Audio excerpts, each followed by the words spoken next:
Hi, I'm Brian Schub at Brian Schub Consulting. Today I want to talk to you about imports and specifically how tariffs are calculated.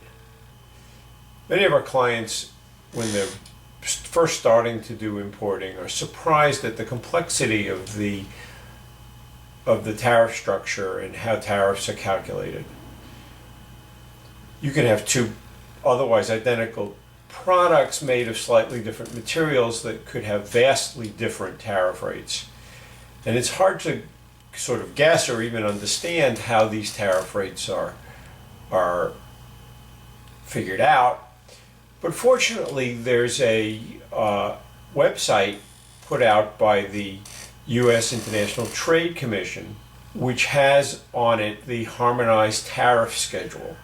And the Harmonized Tariff Schedule will allow you to search and figure out what the tariff should be on the product you're looking for.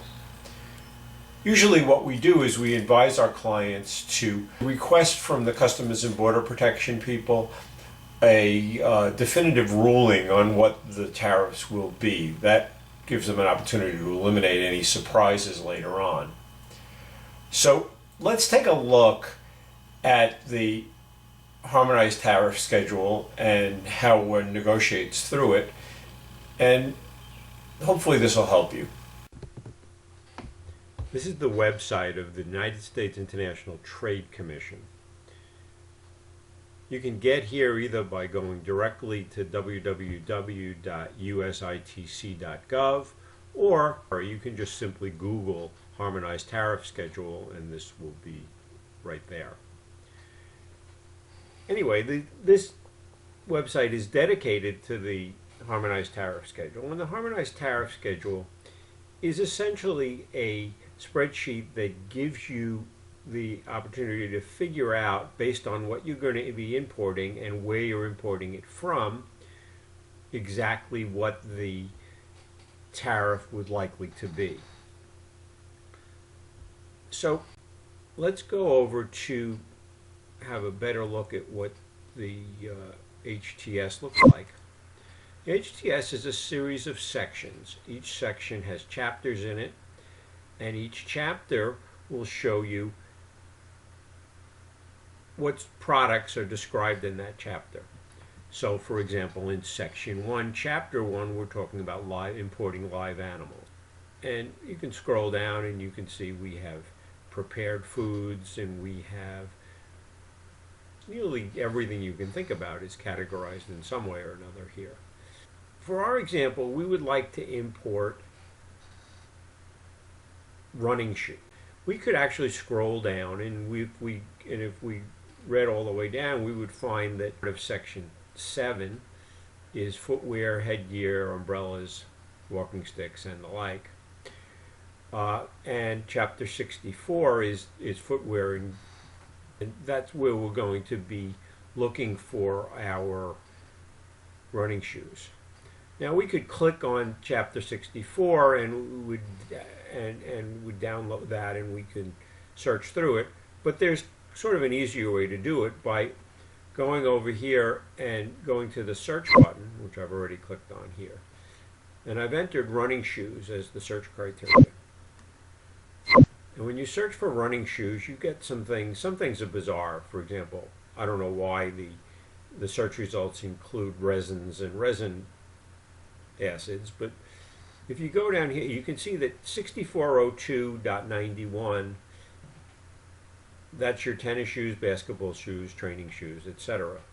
So we'll go to that location, and you can see that 6402.91.80 is shoes that are valued over $6.50, but not over $12 a pair. And then there's a sort of a suffix to the category which describes whether they're for men or for women, just as a way of identifying.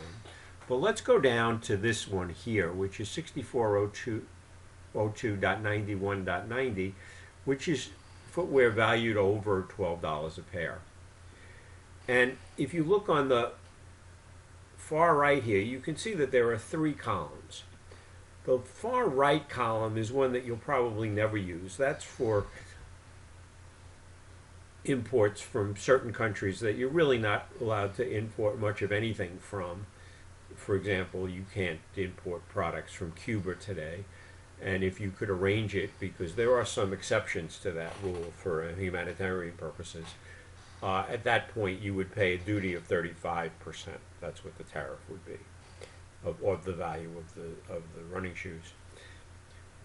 The other two columns are much more interesting in terms of rates of duty. And under column 1, there's a general rate of duty and then a special rates of duty. The general rate of duty is the default, in this case 20%. So in any time, unless there's some overriding reason, if you want to import running shoes of more than $12 a pair, you're going to pay 20% tariff on that, on those shoes coming into the United States. However, these are the exceptions, which are the special rates of duty, and they're results of special deals like free trade agreements and other arrangements with other countries around the globe. So you can see these abbreviations are for various countries that we might want to try to import our running shoes from. For example, IL is Israel, and JO is Jordan, and we have Mexico, MX.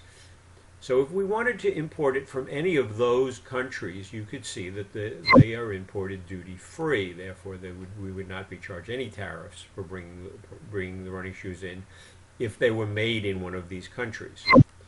If, however, we were trying to bring it in from, say, Korea, you can see that there's a 20% duty bringing it in from Korea, and a 1% duty if we bring it in from Panama.